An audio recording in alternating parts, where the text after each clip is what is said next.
अगर आप एक फुल टाइम स्टूडेंट हैं जो ड्रीम करते हैं अपना स्टार्टअप खोलने के, अगर आपका स्टार्टअप ऑलरेडी खुला हुआ है, अगर आप 1 से 5 साल का एंटरप्रेन्योरशिप में तजर्बा रखते हैं,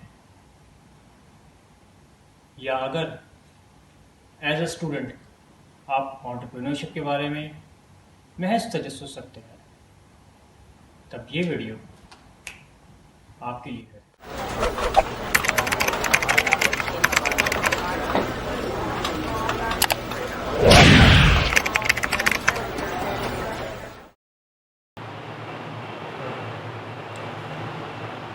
सुबह बखैर नाज़रीन। अपना ज़ाती कारोबार जब मैंने स्टार्ट किया तब मुझे दो बातों ने चौंकाया। जब कभी मैं किसी दंदान साज, किसी वकील या किसी अपनी कैपेसिटी में काम करने वाले प्रैक्टिशनर से मिलता था तो वो लोग अक्सर मुझे कहते थे कि मैं सेल्समैन नहीं हूँ। अब मेरी थिंकिंग ये है कि अगर आप सीईओ हैं या आप अपना एक स्मॉल बिजनेस रन कर रहे हैं तो सीईओ का मतलब सेल्स, मतलब ये कितनी अजीब बात है। अगर इलॉन मस्क कोई एक ऐसा मौका ना ढूंढे जिसमें लोगों की डिमांड हो और लोग उस डिमांड को हासिल करने के लिए पैसे खर्च करने को तैयार हों, तब वो सीईओ क्यों कहलाए जाएंगे। इसी तरह मार्क ज़करबर्ग अगर अपने मेटा बिजनेस के लिए नए मौके ना ढूंढे जिसमें पैसा हो, तब वो सीईओ क्यों कहलाए जाएंगे। दूसरी बात इसी से मिलती जुलती जो मैंने मालूम की वो ये कि जब कारोबार की बात आती है तो कारोबार में फ़रोख्त शहंशाह है। तो आज की वीडियो में हम बात करेंगे how to improve your sales process. Stage 1, ये एक बहुत ही स्ट्रेट फॉरवर्ड प्रोसेस होता है, मगर ये आसान बिल्कुल भी नहीं होता, क्योंकि इसमें अननोन लोगों में निकल के आपको अपनी प्रोडक्ट और अपनी कंपनी के बारे में बताना होता है। ये बेसिकली आप अननोन लोगों में जा रहे होते हैं और अपनी प्रोडक्ट और अपनी कंपनी के बारे में मज़ीद वर्ड स्प्रेड करने के लिए। इसका एक आसान सा तरीका जो निकाला है एक्सपर्ट्स ने वो ये है कि इसको दायरों में उन्होंने ब्रेक कर दिया है। पहला है हॉट जोन, दूसरा है वार्म जोन, तीसरा है cold zone. Hot zone is basically the people जो आपके सबसे करीब तरीन है। दूसरा से बताया तो ये वो लोग हैं जिनको आप जानते हैं, ये वो लोग हैं जिनसे आपकी बातचीत में करने में कोई हिचकिचाहट, कोई रुकावट नहीं आती। दूसरे हुए हैं वार्म जोन। वार्म जोन वो लोग हैं जिनको आपके जाने माने लोग जानते हैं। आसान लफ्ज़ों में ये वो लोग हैं जिनसे आपका डायरेक्ट कांटेक्ट नहीं है, मगर आपके जिन लोगों को आप अच्छी तरह जानते हैं उनका इनसे डायरेक्ट कांटेक्ट है। और तीसरे हो गए कोल्ड जोन।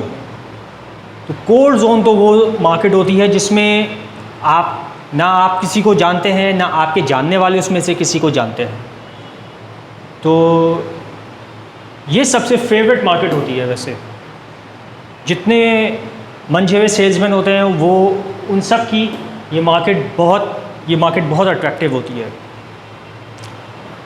और इसमें अक्सर और आप वॉच कर रहे हैं, अगर आप सेल्समैन हैं तो आप खुद अपने आप को इस मार्केट को प्रेफर करते हैं, क्योंकि ये बेसिकली आपकी पोटेंशियल को टेस्ट करती है। स्टेज अगला वाला है approach and contact. As a salesman इसमें आसान होता है कि आप इसमें अपने जितने लोगों को आप जानते हैं, जो आपके मोबाइल फ़ोन्स हो गए या फेसबुक हो या सोशल मीडिया है उसमें, या इवन लिंक्डइन है या और दूसरे सोशल प्लेटफॉर्म, उनमें जितने लोगों को आप जानते हैं उनको आप बेसिकली एक जगह उनके कागज़ पे उनके नाम और उनका कॉन्टैक्ट नंबर दोनों मेंशन करते हैं। सो ये होती है ये बेसिकली शुरुआत होती है कि आज जब आप किसी को जान लेते हैं।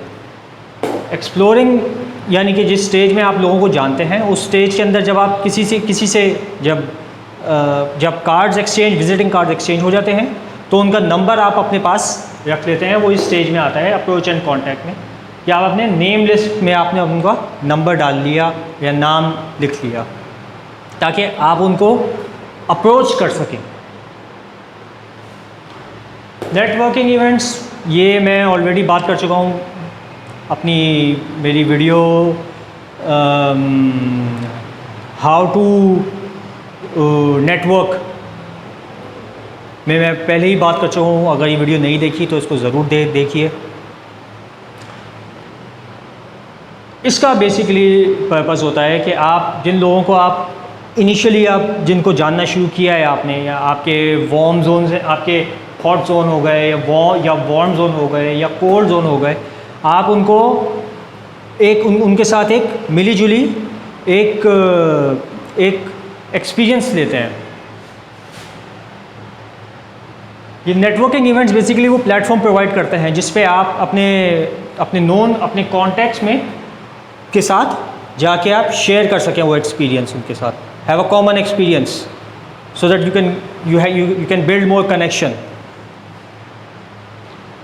और इसमें आ जाती है ईमेल्स एंड लेटर्स। तो अगर आप किसी पुराने कारखानेदार को आप जानते हैं ऑन सोशल मीडिया, आप चाह रहे हैं कि आप उनसे मज़ीद थोड़ा अपना ताल्लुक़ बढ़ाएं, तो उसका आसान सा तरीका होता है, उस पर ईमेल लिख सकते हैं कि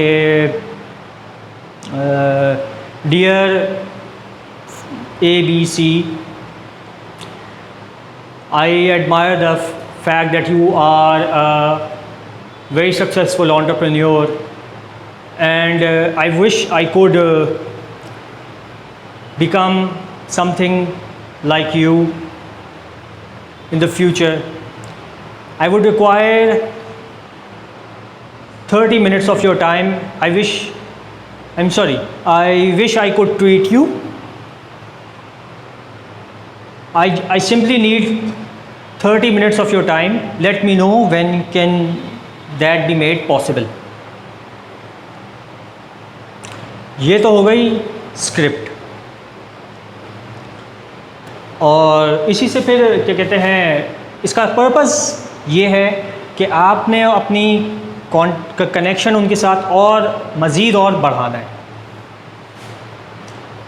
ताकि वो आपको अगले स्टेज पे ले आ सके, जो कि है इंट्रोड्यूसिंग टू हिज और हर बिजनेस।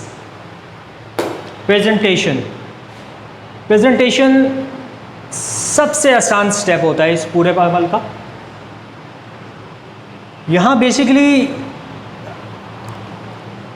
बहुत सारे यंग एंटरप्रेन्योर्स ये समझते हैं कि शायद प्रेजेंटेशन उनकी अच्छी हो गई तो may be they have good chances of creating business. Man, ये सबसे आसान पार्ट होता है इस पूरे प्रोसेस का, ये सबसे आसान पार्ट होता है। इसमें सिंपली आपने अपनी एक प्रेजेंटेशन स्लाइड बनानी है जिस पे आपने कुछ वक्त में 20 मिनट्स 10 मिनट्स आपको बताना होगा अपने बारे में। बस उसमें थोड़ी सी चीज़ों का ख्याल रख लीजिएगा। पहली चीज़ और सबसे अहम चीज़ वो ये है कि हर मीटिंग एक प्रेजेंटेशन होती है, मगर सिर्फ वही प्रेजेंटेशन आपको कैप्टिवेट करती है या आपके ऑडियंस को कैप्टिवेट करती है कहने को, जो एक अच्छी स्टोरी पुट अप कर सके। क्योंकि प्रेजेंटेशन देखा जाए, प्रेजेंटेशन तो एक कलेक्शन होता है फैक्ट्स का। मगर वो फैक्ट्स को आपको विविड बनाना पड़ता है ताकि सामने वाले को आपका पर्सपेक्टिव नज़र आए। और आखिरी चीज़ ये कि इसमें ना अपनी हिस्ट्री, जो आपकी हिस्ट्री है उसको शॉर्ट रखें। कुछ क्या शुरुआत करते हैं यार, 10 मिनट की हिस्ट्री है उनकी प्रेजेंटेशन स्लाइड में, 10 मिनट सिर्फ हिस्ट्री के ऊपर बात कर रहे हैं वो। यह हमारी हिस्ट्री थी, हमने 1902 में स्टार्ट लिया था बिज़नेस एक, और हमारे एक बेसिकली एक स्कॉट्समैन थे जो पाकिस्तान आए हुए थे, जिन्होंने बॉम्बे से पाकिस्तान इमिग्रेट किया था, और कराची के में उन्होंने पहली अपनी प्रैक्टिस स्टार्ट करी थी। फर्गसन उनका नाम था। उन्होंने अपनी प्रैक्टिस अपने नाम से स्टार्ट करी। फिर उसके बाद उसके चंद साल बाद लाहौर का एक ऑफ़िस था, लाहौर का ऑफ़िस वो हमारे साथ उसी तरह से मर्ज कर गया।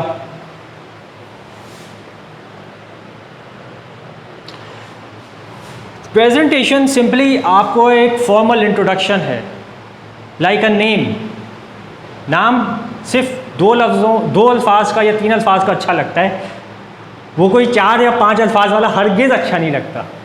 सो प्रेजेंटेशन में आप उसको विविड रखें, प्रेजेंटेशन में आप फैक्ट्स ज़रूर बताएं, मगर उसमें हिस्ट्री के ऊपर बहुत ज़्यादा बात ना करें। और आखिरी चीज़, प्रेजेंटेशन में आप सवालात भी करें, क्योंकि प्रेजेंटेशन का मकसद है एक कॉन्वर्जेशन करना अपने ऑडियंस के साथ। अच्छी प्रेजेंटेशंस अपने ऑडियंस के साथ एक कॉन्वर्जेशन में डेवलप हो जाती है। तो अगला step, stage 4, follow up. Very simple. Follow up में सिर्फ 2 चीज़ों की ज़रूरत होती है।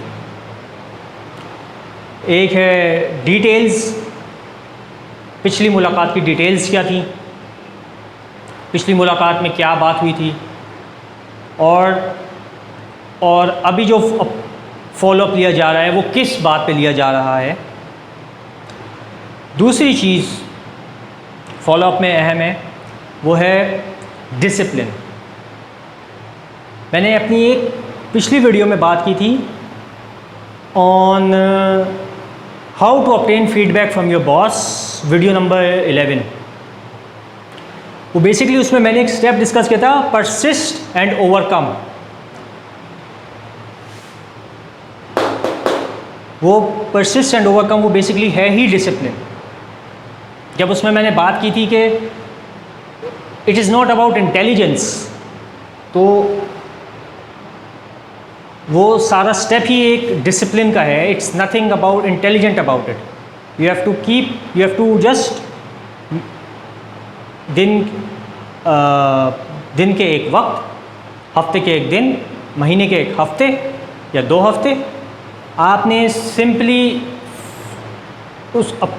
एक फॉलोअप लेने का टाइम डिटरमिन करना है, और उस पर आपने कॉल करना है, और उस पर आपने लिमिटेड सवाल और जवाबात के लिए आपने उसको रखना है। वो आपने पहले से लिख लें अपने पास कि क्या आप उसमें बात करेंगे, और वही चीज़ सिर्फ उसी में ही कॉन्वर्जेशन को रखें।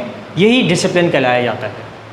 और डिटेल्स अगर आपने उसमें ऐड करी हैं, डिटेल्स मैंने यहाँ में ऐड करने का मकसद मेरा ये है कि डिटेल्स जब ऐड की जाती हैं तो उससे सामने वाला इम्प्रेस होता है, उसको इम्प्रेस होगा कि आपको पिछली आपकी कॉन्वर्सेशन की डिटेल्स आती है, क्योंकि डिटेल्स का मतलब है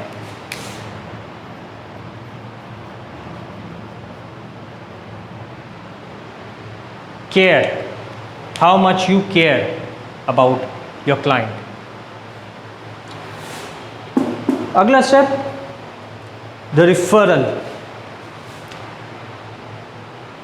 ये आप किसी भी बड़ी कंपनी को ले लें,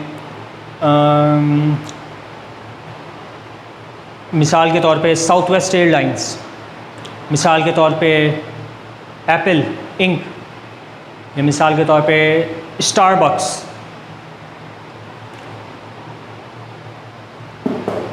ये अकेला स्टेप उन कंपनीज़ को एक माइक्रो लेवल से एक मैक्रो लेवल पे ले आता है। और मैंने अपनी एक वीडियो वीडियो नंबर 14 में, यस, मैं पहले भी जिक्र कर चुका हूँ। मैंने अपनी वीडियो 14 में जिक्र कर चुका हूँ कि रेफरल की बेसिस पे बाकायदा लोग पूरी अपनी, सिर्फ लोग जो है वो बाकायदा वो पूरे उनका एक क्लाइंट बेस बनता है रेफरल के बेसिस पे। उनका रेफरल इतना तगड़ा होता है कि वो उनको किसी को बता नहीं पड़ता कि हम कौन हैं, हम क्या करते हैं, हम कितने अच्छे हैं अपने काम में।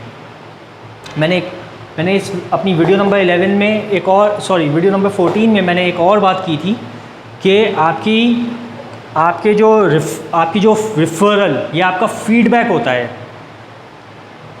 इसको फीडबैक भी कहा जाता है।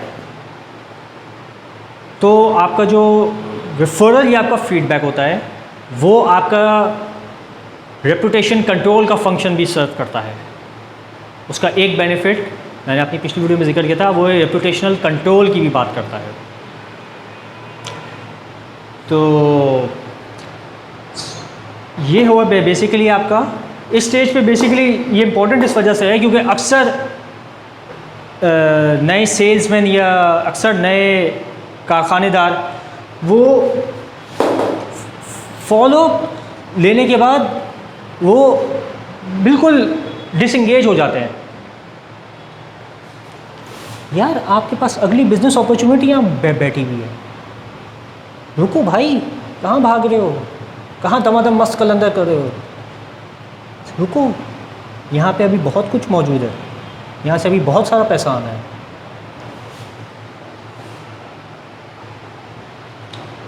स्टेज 6, अगला स्टेज, मेंटेन कस्टमर रिलेशनशिप्स। इस स्टेज में आपको कुछ नहीं करना होता। ये जो आप यहाँ से पूरी एफ़र्ट करते आ रहे हैं, यहाँ आके आपकी एफ़र्ट का कल्मिनेशन होता है। ये सिर्फ लोग आपके लिए करते हैं, इसमें आपको कुछ नहीं करना होता। जब आप एक लंबे अरसे के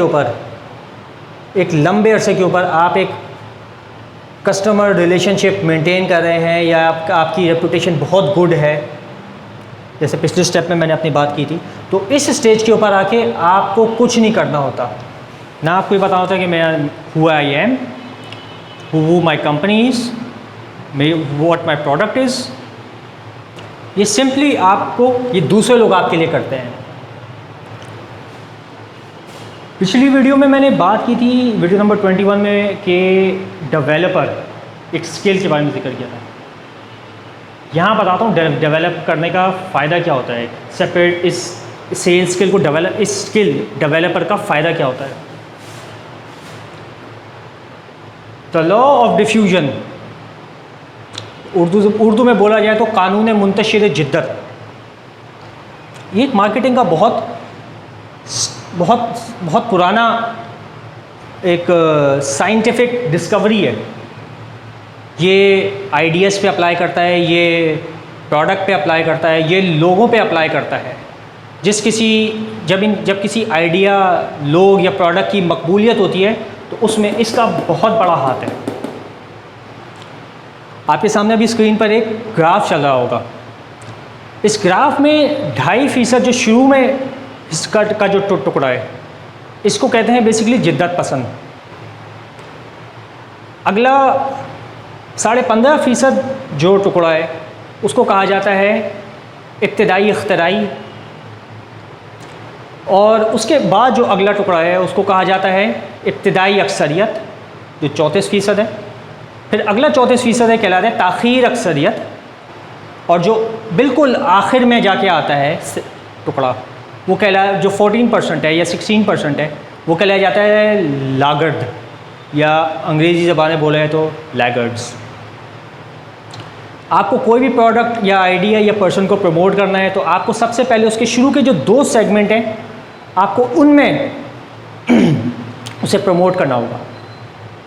यही मार्केट के 2 सेगमेंट आगे जाके अगले 4 सेगमेंट्स को अपनी तरफ अपने साथ ले चलेंगे। बहुत आसान सी एग्जांपल मैं इसकी दूंगा। लाइफ के कोई भी हिस्सा उठा लें, लाइफ के कोई भी पहलू उठा लें। अर्तुगरुल गाजी पे इस बनने वाली सीरीज़ दरलेश अर्तुगरुल, 2014 में एयर हुई और 2019 में आके ख़त्म हुई। मगर पाकिस्तान में उसकी मकबूलियत 2020 में शुरू हुई, और वो सिर्फ मकबूलियत नहीं थी, हुआ ये था कि गवर्नमेंट ऑफ पाकिस्तान उसकी जिद्दत पसंद या इब्तदाई इख्तराई नहीं निकल आई। आसान लफ्ज़ों में कहा जाए तो उसकी अक़ीदतमंद निकल आई। उन्होंने फिर उस कॉन्सेप्ट को जब उसको प्रमोट किया तो उन्होंने पूरी की पूरी 22 करोड़ आबादी को अपने साथ खींच लिया, और अब तो ये हाल है कि गाड़ियों के पीछे अब उसके वो उनका एक अलामत अब उनकी गाड़ियों के पीछे लगाई जाती। अगली मिसाल इसकी J.K. रॉलिंग की लिखी गई बुक हैरी पॉटर सीरीज। मैंने खुद ने वो बुक 2003 था या 2002 मेरी मैंने उसके तो पहला पार्ट पढ़ा। तो बेसिकली मुझे मेरे भाई के एक दोस्त ने मेरे भाई को रेफ़र की थी, और जिस दोस्त को मेरे भाई के जिस बंदे ने रेफ़र की थी वो बंदा था जो 6 घंटे लाइन में खड़ा रहा था जब हैरी पॉटर की थर्ड नॉवेल उसकी सीरीज़ का जब लॉन्च हुआ। इसी तरह इसकी मिसाल अगर दी जाए तो एप्पल मोबाइल। जो लोग आप में से एप्पल के अक़ीदतमंद हैं वो ये बात जानते हैं कि कम से कम आप 6 घंटे लाइन में रुकने को तैयार हैं, दिक्कत उठाने को तैयार हैं अगर एप्पल की कोई भी नई प्रोडक्ट आती है। और इसकी एक और मिसाल दी जाए तो वो सबसे आसान तो वो है पाकिस्तान के कप्तान इमरान खान, जिन्होंने 1992 में क्रिकेट वर्ल्ड कप जीता था। और उनकी क़यादत में जब उन्होंने वर्ल्ड कप जीता, जो रिटायरमेंट के बाद हुआ था बेसिकली, तो उन्होंने उस वर्ल्ड कप जीतने के बाद जो उनकी पजीराई हुई वो शायद वर्ल्ड कप जीतने से पहले इतनी नहीं थी। हालांकि वो वर्ल्ड कप जीतने से पहले ज़्यादा अच्छे खिलाड़ी थे। हाँ, वर्ल्ड कप जीतने से पहले वो ज़्यादा अच्छे प्लेयर थे, मगर वर्ल्ड कप जीतने के बाद उनकी पजीराई हुई। तो ये है बेसिकली लास्ट स्टेज सेल्स का। इसमें बेसिकली आपको कभी ये बताना नहीं पड़ेगा कि मैं कौन हूँ, क्या प्रोडक्ट है, मेरी कंपनी क्या कौन सी है। ये सारा का सारा काम इसमें आपके जो कस्टमर्स हैं वो आपके करते चले आते हैं। जो आप उनके ऊपर पूरी जो ये मेहनत आपने की है, ये पूरा जो प्रोसेस आपने फॉलो करते चला है साल साल, महीने में महीने, दिन ब दिन, वो सारा का सारा आपका जो है वो यहाँ पे आके उसका नतीजा है, उसका नेमुल बदल के होता है कि लोग आपके बारे में जान जाते हैं। फिर आपकी ये वाला पूरा प्रोसेस बहुत स्ट्रीमलाइन हो जाता है, बहुत शॉर्ट हो जाता है। तो ये था हमारी आज की वीडियो का मैसेज। और आपके लिए इस पूरी वीडियो के जरिए आपको ये अपने लिए सवाल करना होगा कि इन 6 में से कौन से प्रोसेस में, कौन से स्टेज में या सेल्स के प्रोसेस में आप मिस कर रहे हैं या आपको इम्प्रूव करने की जरूरत है। ये था हमारी आज की वीडियो का मैसेज। दुआ में याद रखिए। बहुत बहुत ख्याल।